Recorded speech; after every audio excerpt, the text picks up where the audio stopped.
Well, I am so excited about this. Ladies and gentlemen, host of The Daily Show, Mr. Trevor Noah. Good evening, everybody. How are you, Chris? I'm great, Trevor. I'm great. I thought what we were going to do with this segment initially is I thought maybe I could pick your brain about how to succeed a particularly successful host. Oh, wow. How to succeed in succeeding a successful host. That's why I came here. I thought you were... I was just walking by, and then I saw your name, and I was like, oh, he could probably give me the advice. That's why you're here. Oh, this is awkward. Wait, but then... This is awkward. Well, thankfully, you have written an astonishingly great book. Thank you very much. Thank you. The book is called Born a Crime. You grew up in South Africa at a particularly tough time. I did. A tough time indeed. I grew up during apartheid in South Africa. I was born at a time when it was illegal for black and white people to be a couple. It was called the Immorality Act, and the country had a law that forbade black and white people from having, as they called it, carnal intercourse. And this was awkward for me because I grew up in a mixed family, with me being the mixed one in the family. My mother is a black woman, Xhosa woman, and that's one of the languages of the cliques. My father is a white man, Swiss, and so they got together and they had me during this time, which was against the law, so I was born a crime, and that is the title of my book. And, wow, okay, and I'm thinking about my life in comparison with this.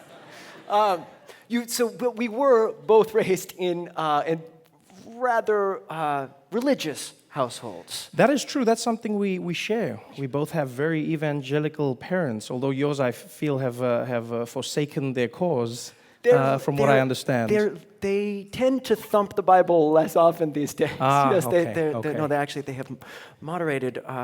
My brother and I, went off and experienced some things, came back, talked to my folks about it. They're still religious, but it's different now. Yeah, we grew up in an extremely religious household. We went to church at least 6 or 7 times a week, and every Sunday was at least 3 different services that I went to with my mom.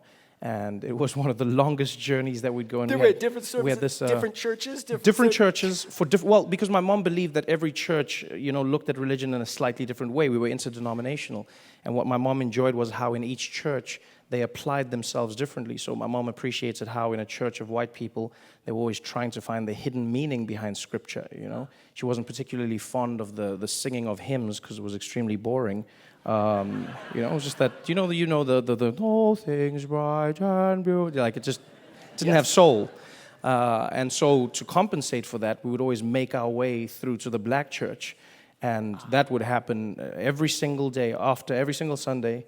After we'd go to all the other churches, we'd go to Soweto with my grandmother, and that's where we'd go to an African church. And really, black church is the same all over the world. What did the song sound like there? It's extremely, extremely exciting. It's really fun. Demons are coming out of people. And it lasts forever. If you've ever been to a black church, you're probably still there now. You know what I'm talking about. It doesn't leave you. It doesn't leave you. Oh man, well read us something from the book. I'll read you a passage. This is from one of the chapters about my mom and I. We always fought about going to church. I hated how long it took, and most importantly, I was always trying to find the logic in religion, which was a losing game most of the time. But this is a passage from the book. My mother is as stubborn as she is religious. Once her mind's made up, that's it. Indeed, obstacles that would normally lead a person to change their plans, like a car breaking down, only made her more determined to forge ahead. It's the devil, she said about the stalled car. The devil doesn't want us to go to church. That's why we've got to catch minibuses.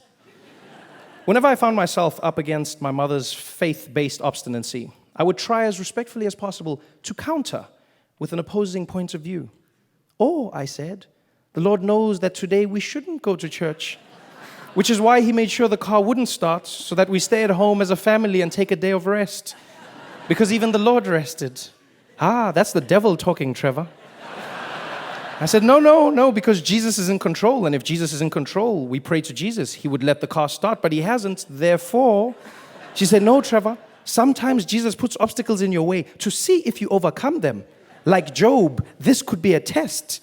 I said, yes, Mom, but the test could be to see if we're willing to accept what has happened and stay at home and praise Jesus for his wisdom. She said, no, Trevor, that's the devil talking. Now go change your clothes. I say, but Mom, and she say, Trevor, sun khela. And you don't even have to understand Xhosa to know that when a parent who is not a native English speaker switches to their home language, the conversation is done.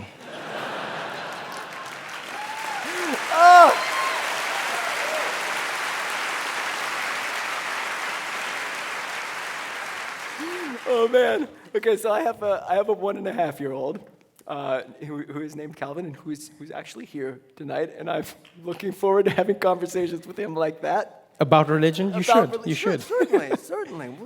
We'll sing some of those. Da da da. We'll do that. So I read a little bit about you in the park with your dad, and as a new father. Yes. That devastated me. It's funny, you know, it's funny how many people ask me about those stories. I get the question repeatedly when people read about my story. They go, Trevor, it must have been horrifying, it must have been terrifying. And I always explain, I go, my book is not one of pain or suffering. My book is only my life, and I lived it the only way I knew how, you know. So a lot of these stories, for me, I feel the pain my parents felt. You know, I was really lucky that I had great parents who insulated me from a lot of ills of the world. Yeah. And this really was one of those instances where I knew no better, because I couldn't be with my parents in public, because that would be a very physical representation of the crime they were committing. If you saw a white man and a black woman with a little mixed child, you would know that they had broken the law. And so this is really speaking to that, this excerpt that I'll read from the book. Where most children are proof of their parents' love, I was the proof of their criminality. The only time I could be with my father was indoors. If we left the house, he'd have to walk across the street from us. My mom and I used to go to Joubert Park all the time. It's basically the Central Park of Johannesburg. Beautiful gardens, a zoo, a giant chessboard with human-sized pieces that people would play. My mother tells me that once when I was a toddler, my dad tried to go with us. And what happened was we were walking in the park. He was walking a good bit away from us, and I ran after him in public, screaming, "Daddy, Daddy!" People started looking. He panicked and ran away. I thought it was a game, and so I kept chasing him. I couldn't walk with my mother either on some days. A light-skinned child with a black woman would raise too many questions. When I was a newborn, she could wrap me up and take me anywhere, but very quickly, that was no longer an option. I was a giant baby, you see, an enormous child. When I was 1, you would have thought I was 2. When I was 2, you'd have thought I was 4. There was no way you could hide me. My mom, same as she'd done with her flats and with her maid's uniforms, found the cracks in the system. You see, it was illegal to be mixed, but it was not illegal to be colored, as they called it in South Africa, to have 2 parents who were both the same skin color. So my mom moved me around the world as a colored child. She found a creche, and she found a woman named Queen who lived in our block of flats. And Queen was my skin color, and so Queen would walk with us and act like she was my mother. And my mother would walk behind us like she was the maid working for the colored woman. I've got dozens of pictures of me walking with this woman who looks exactly like me, but isn't my mother. And the black woman standing behind us who looks like she's photobombing all the pictures. That's my mom.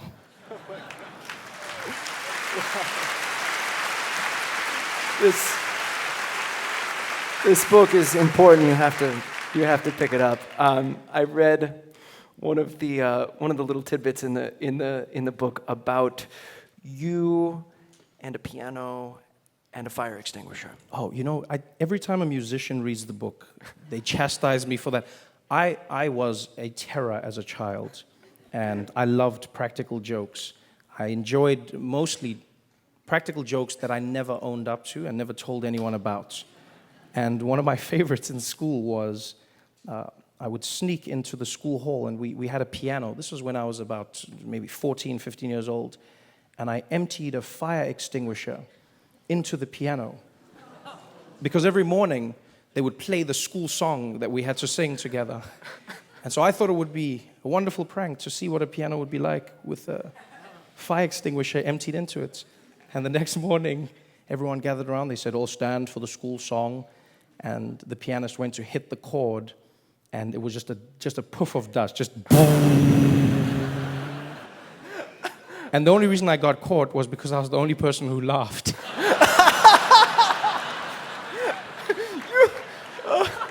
A wonderful man, a holy terror as a child. I really was, yes. Amazing. Were you spanked? I was. I grew up in an era where spanking was quite common. My mom spanked me. My mom always used to say to me, God gave me my bum to be beaten. But I was lucky, and this is one of the stories I write about in the book. And it's lessons that I feel like we could all learn. One of the toughest things to deal with in this world and in this life is privilege.